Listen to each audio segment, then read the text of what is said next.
Левица отворено најавува дека ќе застане на страната на политичките чинители кои имаат за цел рушење на власта на СДСМ и ДУИ, ценејќи го како што велат антивладиното и проопозицијско расположение на членството, поддржувачите и симпатизерите, ќе биле клучните политички актери кои ќе го зададат финалниот удар за пад на заевизмот и ДУИ.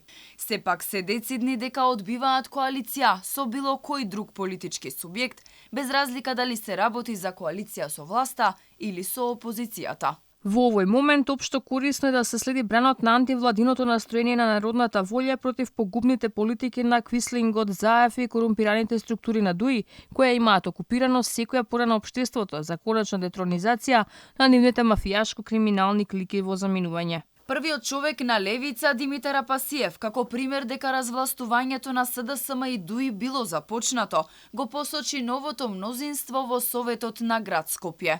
А ако се суди според изјавите на председателот на СДСМ Зоран Заев, главниот град е и тоа како важен социјалдемократите да ја задржат власта. Актуелната владина коалиција на СДСМ и ДУИ ќе биде опозиција во градот Скопје.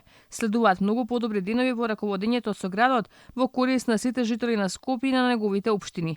Досегашната парламентарна опозиција во Македонското собрание преку своите освоени советници во град Скопје на последните локални избори во 2021 година обезбеди апсолутно мнозинство од 24 советници од вкупниот број на 45 советници во Советот.